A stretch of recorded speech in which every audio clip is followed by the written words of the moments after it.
This is the Hog Central podcast, sponsored by Oaklawn Sports, Arkansas's best sports betting app. Bet with the brand you trust. Bet with Oaklawn Sports. And now, here's your host, Steve Sullivan. Welcome to our Hog Central podcast. A pleasure to be alongside David Bazzel. Let's see, host of Morning Mayhem, the award-winning morning show. They got the Touchdown Club, you got the Burroughs Award, you got the Cliff Harris Award, but your first and most important title, former Razorback captain. That's right. How about that? How long ago has it been? Too long. It's always exciting for a new season, so great to be here. Hey, it's year 6 for Sam Pittman. This isn't the Southwest Conference. This isn't Bobby Petrino's SEC. Right. This is the NIL. This is the 16-team SEC. Yeah. Over the last 4 years, if you throw out the pandemic year, 27 wins. That's including bowl games. That's 6 wins a season. Where do you think this program, what should the level be at for this Razorback program this day and age? Yeah, I think if you throw a number to it, Sully, I think you'd like to be in that 8-game range. That's sort of the deal, that you win 8. Now, do you get there with 7 plus a bowl win, or do you get to 8 regardless? I think that's where fans, even back when I played, it was an 8 to 10. Yeah, it was 8 to 10, and so I think my first year, I think we were 8-4, and then I think my senior year I was 10-2. So I think that's what fans expect, and that's fair. You think the frustration with Sam Pittman is the way it's happened, losing the close games? Oh, sure, you bet. Yeah, it's frustrating, and I think you've seen 3 years in a row. When you see, what is it? What was it? 4-7? Yeah, no, 4-8. 4-8. Then the 1-7, and then 4-8 again. Is that right? No, or do I have it reversed? 2 7 wins and That's 1 it. 4-8. And so when you sort of see it, you got 3 years of that. It just, you're waiting for a big breakthrough. You get a big win last year against Tennessee, and then you fumble here, you fumble there, you get embarrassed against Ole Miss. And so I think that's part of just the up and down part of the season. This time of year, you want hope. And Sam Pittman is always positive, but a little different this year. Wow. He's gone over the top, the touchdown club. Wow, he's not the only one. Bobby Petrino, everybody. Yeah. I've never seen anything like it. I mean, if you're basing your prediction off what the coaches are saying, this team should be able to win 8 games this year, you know. A lot of the hype has been it's year 2 for Bobby Petrino and Taylen Green. I think more important is the offensive line. If you look at last year, the 3 games where he wasn't harassed, they were not the greatest teams, but he threw for 300 yards against Mississippi State, against Texas Tech, and against Oklahoma State. Right. The other games, it was a different story. I mean, they were in conference play. They were 37% on third downs. Yeah. Well, again, I think you're at the quarterback position. You're better the second year, and then they made the move real quick. Remember, the first 2 transfer portals was Robinson and Kittle. Yeah. The kid out of Central Florida and the kid out of Georgia Tech. And so they immediately that made the offensive line better. So they're going to be better. They had to be, but they're going to be better up front for sure. That makes a difference. Have you ever heard hype for a running back like Mike Washington? This is like the second coming of Darren McFadden. Well, you had Jaquindon Jackson last year. Everybody's sort of forgotten how good he was. They had 15 rushing touchdowns last year. Yeah. But this kid is like Bo Jackson. And nobody can catch him, and 90 yards and 80 yards, and makes you wonder where's the defense. But again, you haven't heard this kind of praise like that. I'm like, okay, Braylon Russell, who? Yeah. So that kind of deal. It was like, okay, but if that's true, if he's as good as they say he is, man, what a threat. That helps out Taylen Green in the passing game. Well, we saw signs from Taylen Green last year, but I was trying to think, can you think back of a game last year we won because of Taylen Green? Well, throw out Mississippi State. He was pretty impressive there. Tennessee, that was really more defense. I can't think of one where No, he had some moments, but I hope he goes to being the quarterback this year, more like a Pavia at Vandy, where you're looking back at the season and saying it was Taylen Green with that last-minute drive, or Taylen Green won that game. Be remembered like a Matt Jones or a Quinn Grover. Sure, yeah, you want that. But remember, of course, what we've been told now is that after Tennessee, nobody knows how bad he was hurt. That's right. So That's right. I don't know how many games that counted. I mean, how many games he played after Tennessee. So maybe he could have been if he hadn't been hurt. But I agree with you. And I think he's got that potential. He's fast. His arm looks better. So I think he's got the potential to reach what you're talking about. Defensively, I mean, let's talk about the defensive line. And they've kind of avoided that area. But you lose Landon Jackson, Eric Gregory, guys who had started for a couple of years. You lose Devalier. You lose Kiwi Rose. You lose June Kaj. And you have one guy with really Power 4 starting experience, and that's Cam Ball. Yeah, and and it's not like they were real productive last year. That group, Jackson had, I think, maybe 8 sacks himself. Yeah, but they were good against the run. You look at those Texas-Tennessee games. Yeah, they don't win those. They don't win Tennessee without the defense. They played good against Texas. Yeah, Cam Ball, again, Cam did not have just a great year last year, but everybody likes him. He seems to be ready to play his best. And you got Quincy Rose, who looks like an NFL player. I mean, he looks the part, Sully. Can he be productive? And then your interior guys, and just wondering it's almost saying that who can be productive. I'm watching all the Jimmy Johnson stuff on the Cowboys, and Jimmy Johnson talks about, I don't need to see measurables. Give me somebody who can make plays. Who's a playmaker? My concern is Nolan Richardson had the line. If they're going to bite, they're going to bite as a pup. Yeah. And you got guys on the line who have been there 2 or 3 years. I know. And I hope Quincy Rose, he played behind Jackson. This is his year to pop. Yeah. But speak to it as a linebacker. You played behind good defensive linemen. Yeah. Makes a difference. If you would have those offensive linemen coming out at you. Yeah. It makes such a big difference, and a lot of times defensive linemen give up their bodies so linebackers can make the play. And we've got good linebackers. We've got a couple really good Sori and Dix are really good linebackers. And I say really good. I mean, I think they're solid. And but if they're getting pushed, if they're getting bodies pushed back into them, or they're getting clean shots, the linemen, then they're not as good because they're not going to be able to play free. So how critical is it early in the season? I go back to a couple of years ago, BYU. Last year, Oklahoma State. I remember us at halftime. We were giving Bobby Petrino the Broyles Award. Such a fun giving him the Broyles Award already. But if you don't have I think we had. I don't think this year you can afford a bad loss where you lose to Memphis, where you lose to a team you on paper are better than. Yeah. And you lose that game early. Well, if you want to have a good year, you've got to beat Arkansas State and Memphis. Yeah. You've got to beat them. Yeah. If you do not, you're not going to have a good year. I'm just telling you. You lose one of those two, you're going to have a bad year. So those are must wins, I think, for Arkansas. No question they got to win those. And the current environment, it's tough for a team like Arkansas State. They're getting poached. They lost 2 of their offensive line from the portal. They lost 2 to graduation. It's tougher for them to reload than Arkansas. If they played this game, say, 5 years ago, it might have been a different story. Yeah, well, I will say this. The most important position on the field is quarterback. They got a stud at quarterback, and they got a good receiver. The rest from there, they Arkansas should be able to do what they need to do. But it'll be, listen, there's a lot of emotion in that game, Sully. That may be crazy day at War Memorial. I was there in 1987. It was an incredible environment at Barnhill Arena. I remember early in the second half, Arkansas State was up like 19, and all I could hear at Barnhill Arena is, "We are a state," which was crazy. It was a surreal moment. I question now, it's so many years later, if we're going to have even close to that environment. There's an angst. There's some A-State people. Like with Little Rock and UAPB and UCA, it's a friendly rivalry when they play. Arkansas State, that isn't the case. I mean, they got an angst for Arkansas. Well, here's the deal, though. If you're Butch Jones, you have nothing to lose here. Yeah, that's right. You have nothing to lose. You throw everything at them but the kitchen sink.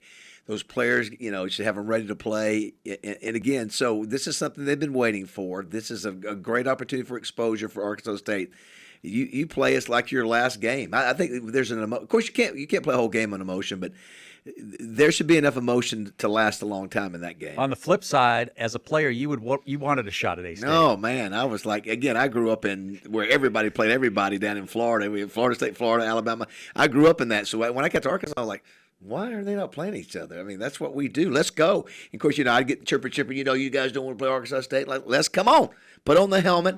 And listen, I'm glad it's going to happen. I'm rooting for Arkansas to go out there and just blow them off the field. But I think it'll be, it could be a competitive game for a while. Arkansas State can go out there and play with them. I'm like you. I think they're outmatched talent wise, but I think Arkansas State has enough to play for and a few enough weapons that can hang around.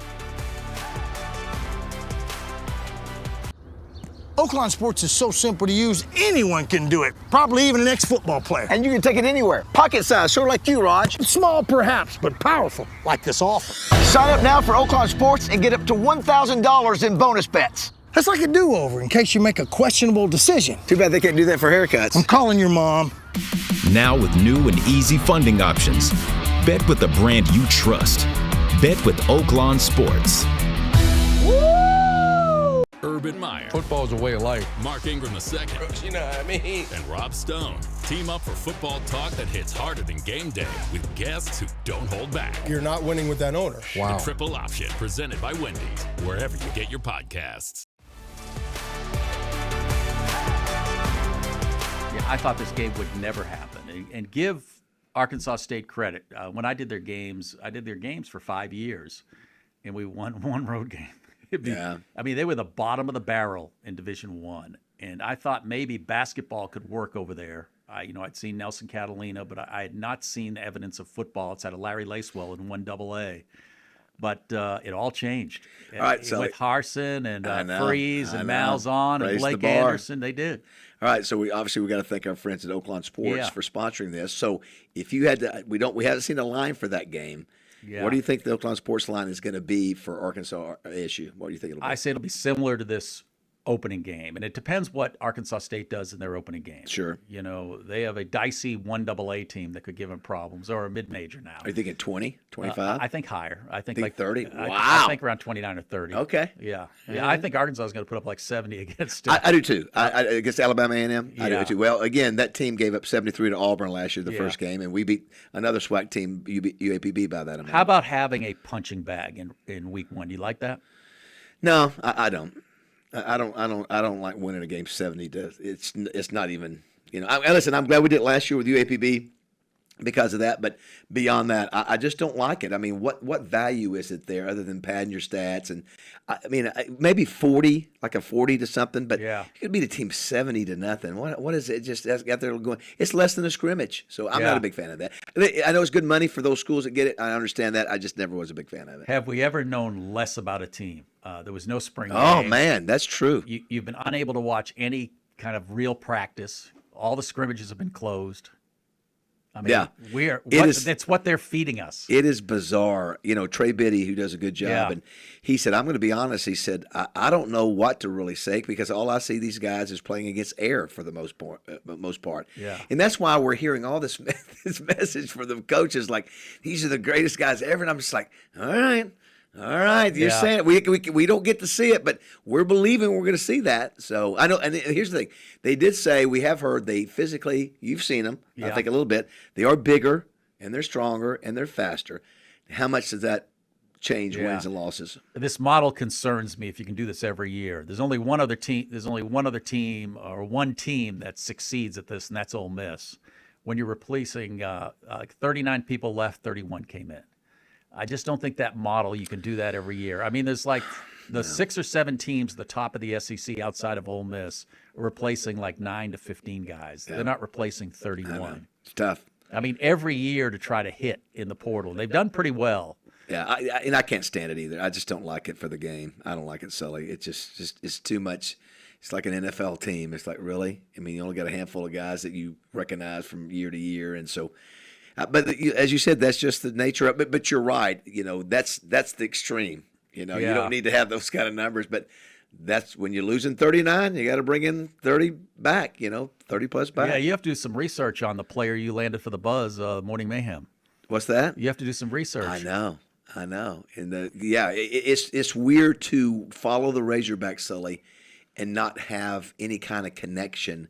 Grant Morgan. Those kind of guys, or Bumper Pool. Drew Morgan. I've been there. Drew Morgan, been there 4 or 5 years. And so I hate that. I miss that. And I know it's a different game, but I don't think it's any better because of it. Yeah, we've celebrated Cam Ball because he's the one player who's lasted 5 years. Yeah. And he's been a good player. Yeah. Isn't that something? Yeah. It's just that's the nature of it. I don't like it. I just know it's the way it is, and I don't know if it'll ever change or not. But, it makes it difficult to be – you better hit right. Yeah. And you saw last year, here's an example. You had a kid last year that you went out and got from Michigan State, started 9 games for you, and this year he's not even good enough to play on the offensive line. Yeah. He's on the defensive line now. Yeah. So that's a miss. Yeah, but that's good news, though. Well, it's bad news that you missed last year. That's what you struggled last year because. But it shows me if he's third team on the offensive line, he started last year offensive line. It doesn't bode well for defensive line. Yeah, it's better for this year, but it reflects that they missed last year. That he was not. Okay. You don't know how good they're going to be. Speaking of last year, I made my biggest bet. I jumped on that 4.5 wins during the regular season. I just can't pull the trigger with 5.5. I've just been burned maybe so many times that, and they've been so positive in the preseason that, I figured they should come out and score 70 in these first 2 games and just steamroll. So the Oakland Sports line is 5.5 wins in the regular season. Regular season, yeah. It's it's so funny. It's one of 3 numbers. It's either 5, 6, or 7. I don't think this team's going to win 8. Yeah. And I don't think they're going to only win 4. Yeah. So it's one of those 3. Yeah. It's one of those 3. And you're saying you don't feel good getting to 6, so you're going with the 5. Yeah. Well, I'm not going with the 5. I don't feel good on either side. Okay. Yeah, I just don't know. I really well, don't. you know. don't. You don't. You're just I was pretty good on my picks last year, but I don't know about this either because you don't know the team. Yeah, yet. I heard a line. And the schedule's tough. The transfer portal isn't exclusive to Arkansas. Sure. That other teams upgraded. Right. Ole Miss isn't going to be the same team we faced last year. Probably defensively, they're on the defensive line. Let's hope they graduated their better players. But now their coach comes out and says this line's as good as the one last year. Yeah, the problem is when you compare that, Sully, those top tier teams when they're in their transfer portal, they're getting guys that are all conference guys from other places or elite, kind of guys. We're getting smaller school or guys that weren't all conference, but they're at a good program like Georgia. They maybe they started a few games or Auburn. But they weren't, all conference players. That's the difference. What you're getting at Ole Miss, what you're at Texas. When they pick somebody, it's a little bit bigger. What about the thinking in the offseason? If you're Sam Pittman, you got Bobby Petrino as your offensive coordinator. You got Taylen Green. Yeah. And you tell Bobby Petrino, give him the credit card and say, go for it. And they signed 2 starters from Power 4 schools on their offensive line. Yeah. They signed 18 offensive players. I don't know if they could have signed another receiver. They signed around 10 receivers. And they signed 12 on the defensive side, and not one Power 4 starter for that defensive line. Yeah, that's And plus, again, they need receivers, but you got 8 of them. Yeah, you got 8 of them over there trying to figure it out. So why is it so hard to play defense in the SEC for Arkansas? The last 15 years, they've had 2 top 7 defenses in the last 15 years. Yeah, the last defensive line that was a dominant defensive line was when? I'd say it was, think about it when Rob Smith had that. It's Jarius Philon, and it was Trey. Remember the back-to-back games? You were on the field there. They shut out LSU and Ole Miss. They Trey were Flowers. ranked. Yeah. Listen, that was and Dietrich Wise. Yeah. Who's still in the league? That was all 3 of those guys were NFL That was players. a top 10 defense in the country. Top 10. Yeah, and the second year, Barry Odom had a decent defense. But outside of that, it's been hard to play defense in the SEC. I don't know why we've struggled on the defensive line and recruiting and transfer portal, but we have struggled. Yeah, we just have not been. It's just that defense you're talking about just haven't been as productive. Yeah, Travis Williams told me that, you can buy a defensive back and you can buy a linebacker, he said, but you pull your money together, defensive back and linebacker, to get one defensive line. And they're not leaving Alabama and Georgia, the big guys. They're paying them serious dollars. And that, to me, don't you think, Sully, that's what this team's going to come down to? To me, of all the position groups, can the defensive line slow down an offense? Yeah. Can they put a pass rush? Because that dictates everything. Everything. So a good college quarterback, when you don't put any pressure on him, we saw a couple of years ago, and he turned out to be a good pro, but Bo Nix had not had the greatest year, and he comes to Fayetteville and just picks us apart. I think he was like 20 of 25, and Auburn just killed us. It was of course the defense, the secondary was just really horrendous. Bad. It was bad. Yeah. It was pretty bad. What did Sam Pittman say at the touchdown club the other day? You hold your breath. The ball goes up in the air. That's about the truth. I like what Bobby Petrino says about the kicking game. He's suffering from what happened at Texas A&M, so he no longer watches the kickers. I understand. It's going to be like that for the defense soon if they don't improve. Yeah, we'll see. That's how good that is. I think that defensive line will tell you what kind of year we're going to have. Yeah, I love Travis Williams. Yeah, I do what too. A great energy to him and a great guy to play for, but it comes down to the Jimmies and the Joes. And then you got all these – you got big dudes. You got big dudes in the secondary, biggest ever. Yeah. Can they cover anybody? Can they be in the right place? That's what I mean. The big cornerbacks. Yeah. I know. Well, even the safeties are big. I mean, everybody's big.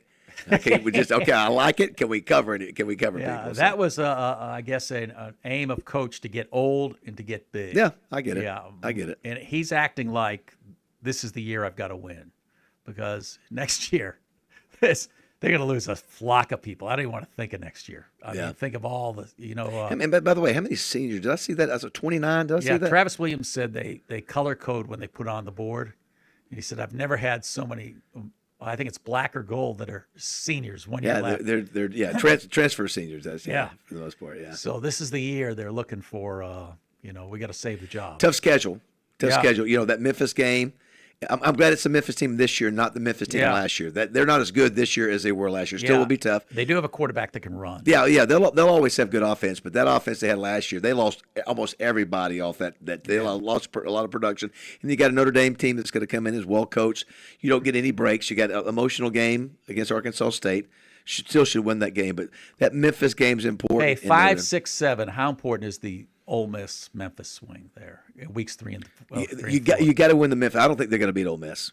I don't think they're going to beat Ole Miss down there. I just think Ole Miss is too good at this point, and we're down there. So that's why you have to win Memphis and Arkansas State. What number are you putting up there? For the season? 7. I think 7. I'm going to be positive and hope they're going to beat an Auburn and you Missouri. need to get down at Oakland then and make your bet. I know. I will. It's I do my picks. Going to do my picks every week. Last year I was 65% NFL, 60% college, so I was pretty good. Sully. Yeah. But yeah, that's optimistic. Basil to get to 7. 7, you have where do you get those 7 wins? You got to look on that schedule. Where do you find them? Maybe Auburn, Mississippi State, maybe Missouri. How much of Sam Pittman being optimistic is a plan, or do you really believe he feels it good every time anyone's talked to him? I think he believes it. I think he believes it. I really do, because I'm watching. All right, now, Coach. Last year, I think he felt he was close with some games. He wasn't very far, but you got to win those. Yeah, he's 7-17 in one-score games. It's like Bielema was the same way. Yeah, Bielema was the same way. The reality, they've had the talent. They haven't been out of a lot of games. Last year it was Ole Miss, and that was basically the only one they just got railroaded in. But you look at where you look at the beginning of the season. Look what happened to Oklahoma State. Yeah, you have that game won. You're blowing them out. Yeah, you have that game won, and you've got to have that mental attitude to finish them. Finish the game. And quickly, Touchdown Club, you did it again this season. Thanks, man. It's just great sponsors, great members, great volunteers. Yeah, Jimmy Johnson, coming up this week, and then Lawrence Taylor next week, and Craig James and Sankey and Tim Brown, Notre Dame, and just really Holly Rowe. Kelly Finglass, Dallas Cowboy cheerleaders. Yeah. I mean, it's something for everybody. I had a call from a Louisiana reporter or a radio host. He said, "Man, I'm just down here in Louisiana following what you guys are doing in Little Rock. It's crazy." Yeah. So we're getting that kind of attention, which I'm proud for Arkansas and Little Rock to do. Were you aware of the Netflix show with Jimmy Johnson? Did not. Just did not pure luck. Wow. How about that? But with a Cowboys cheerleader, you had to be. Yeah, that was a tip from my girlfriend Jessica, because she goes, "You have to consider that." And I watched the whole episode, and it's been the hottest ticket to get in advance. Their mamas who have their daughters who are cheerleaders and dancers and all that, they want to come hear her. It's that show on Netflix is huge. And now you mentioned the Jimmy Johnson, Jerry Jones deal. Whew, it's exhausting, but it's so entertaining, and it'll be neat to have Jimmy Johnson and all the ties with Arkansas and Frank and Jerry and all good cool stuff. Hey, your thoughts on the 9-game SEC schedule? Then you got to schedule one Power 4 school, and I'm Arkansas on this scheduling. Going to Utah. I know. A long trip and a good program. I don't think it's a great move for the conference, because if you feel you've got the best conference, it's going to be it's 8 more losses for your conference teams trying to get to the playoffs, and so I think it's a disadvantage. I don't think the Big Ten is as good top to bottom. They're good at the top, so I think from a fan standpoint, great. Hey, that's another. And of course they'll get another few zeros on the end of the check, but I don't like it from a conference standpoint. Fan, yes, and if I'm coaching Arkansas, I'm thinking, crap. Yeah. I don't want to. Well, a computer's supposed to spit out the 3 permanent opponents. Yeah, and we've heard basically Ole Miss, Missouri, and Texas. Yeah. What do you think?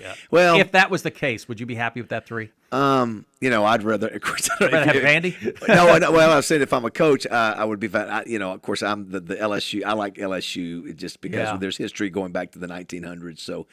But that's fine. Those 3 are okay. Like I said, Missouri, we hadn't beaten Missouri hardly at all, so maybe we can beat them, and it's geographically correct. But I just hate to lose that. I'd love to have that LSU be a regular one of the 3. Let me give you this thought. What if the Arkansas State game, I don't care how close it is, what if it turns out to be an event on that Saturday where there's a significant group, there's 15 to 20,000 A-State fans, there's a great atmosphere before the game.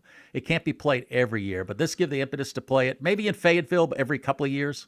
You know what? I'm fine with it. As a former player and team captain, I would rather play that kind of game than play Alabama A&M and beat them by 70-0. I just would. Yeah. I think it's better for the state. It's better promoting football. I lived in Florida State, Miami, and Alabama, Auburn. I was right in the middle of that, Georgia Tech. And so I know we're a little bit different state, but it's a different time now. Let's play something of interest that's good for the sport, that's good for the state. I know, for those who say, well, it doesn't benefit. I don't care. Just play the game and beat them. Beat their brains, beat their brains out, and let's move on. So we'll see. Baseball games are still a major event in Little Rock. Yeah. And so are basketball games. You betcha. Nobody complains about that. Well, football's different. What happened to football? It seems after the use of the nut, and even Bobby Petrino, we had some good moments. We had the We Didn't Come to Paint game. Yeah. Bobby loves Little Rock. Yeah. He loves it. And, yeah. Now, what happened? Was it the program or the opponent? What do you think happened to Little Rock where it failed to be? I think it was. I think it was a combination of that. I think it was bad teams and then not bringing in anybody. I think it was sort of, hey, okay, we're going to stick these bad teams down there and then go, nobody's coming. And Northwest Arkansas is not coming. Yeah. I know, and then, of course, you have the rules against recruiting. That's a disadvantage. I get it. And, of course, this is where the money was. You're getting all the guys in the portal now, so that's no longer an excuse. That's a great point. Yeah. That's a great point. I know Sam would rather be in a brand new stadium. I get that. He's not one of us who's been around. He doesn't one of us who appreciate. I tell you, Bobby Petrino would love playing in Little Rock once a week or once a year. He have no problem. Yeah, some people think maybe the governor got this game done, but it was Hunter Yurachek.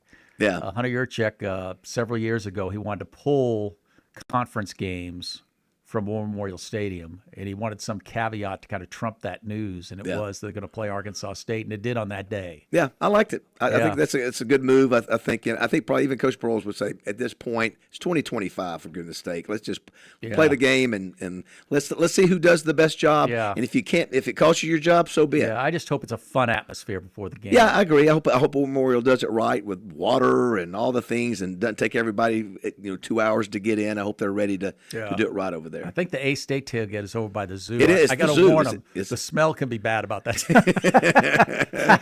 I don't know if that was planned or. I think it's going to be fun, Sully. I think it's going to be a fun day. Just because two things historic this year. Yeah. ASU and Notre Dame never happened before in the 100-plus year history. So. And there is a core group of that A-State fans that don't like Arkansas. Sure. That they've been ducked. I mean, they've gotten to Division I. They've played other Sun Belt teams. They have not played Arkansas State. Butch Jones got to be licking his chops going, I finally get a chance to, let's see, so I think it's big for him now. He may not have the horses in the stable to keep up with Arkansas, but I know he appreciates the chance to do this because it's been, how long has this been discussed, Sully? Forever. And there's got to be some players in that team that, feel they should be playing in the SEC, that they're going to get a shot or should be playing for Arkansas that are not. You bet. Yeah, I would expect them to come out. If you're Arkansas State and can't come out there with your hair on fire, man, you're not alive. We're taping this on a Monday. The Life of Baz. Where are you going next? So I've got to take the trophies down to the State House Convention Center, the Brules Award and the Cliff Harris and the others, because Cliff Harris may be there in honor of Jimmy Johnson. Coach Brules' family coming down because of the connection with Jimmy and Coach Brules. And then hop a flight. I'm going down to pick up Jimmy Johnson on a private flight. Fly down there tonight, get up and flying back tomorrow morning, and then touchdown club at lunch tomorrow. Wow. Yeah, so crazy. And then listen, we got a full show. Did you hear Terry Bradshaw is going to be part of Morning Mayhem? Yeah. Wow. And then we had 2 gold jackets with Dan Hampton and Darren McFadden, College Football Hall of Fame, Bruce James, Mark May. You're running out of days. I know. How about that? What a small market. What? No. Yeah. So it's the ties you've gotten through the touchdown club. Yeah. Sure has. It's been great. Yeah. And you, Sully, you do our open every touchdown club. It get easier when you bring in these Hall of Famers. I know. And what do you leave out? And I gotta say too, Sully, excited thanks to Oaklawn Sports. I'm going to be going to all the games again. Live reports on Friday nights and Saturday mornings, and raising the bar for even what we did last year. A little story watching that documentary. Jerry Jones used to own part of Channel 4. I saw with that. Mickey Waddington and David Jones. Yeah. And so after they went 1-15, their buddy felt bad, so they sent me to Dallas to do something on Jerry Jones. And so we were there 2 days, and Jerry said, I'm going to extend it. I want you to watch my radio show. So we stayed 3 days down there just with him after that 1-15. How about that? Showed us stuff like he had all VHS tapes lined up. I said, what are those for? He said, those are my TV appearances that I'm learning from. Stuff I said I shouldn't have said. Okay. So fast forward, and they make the playoffs. This tell you what kind of guy Jerry Jones is. Get a call from his office, said, we want to fly you to Detroit and photographer, and we got to watch it was a horrible game. They got killed in the playoff game against Detroit. That dome was so loud. Yeah. They lost 38-6. Yeah. That was the game Berline started Yeah. instead of Right. Aikman. Yep. But what a great memory when you look back. It's So been many memories it's kicked up. Been a heck of a road for him and Jimmy Johnson both. It's a crazy, unique story that how that all started. Yeah. With the Arkansas Razorbacks in the early 1960s. Yeah, and Michael Irvin. Wow. Yeah, had him at the touchdown club too. What a character he is, Yes, and and you've had Deion. everyone. Yeah, we did. And Troy, and just that special is amazing. But to have Jimmy right after this is pretty. Yeah, the remarkable. timing's incredible. Yeah, it really is. A lot of people have just finished that I know. documentary. Yeah, it's a lot. It's a lot of Cowboys. But it's more than just football. It's just life and how you get along with friends and people and problems you have. And don't forget to like and subscribe to the Hog Central podcast. New episodes drop Tuesday on YouTube or listen on the go. Find us on Apple Podcasts, Spotify, and every major podcast platform.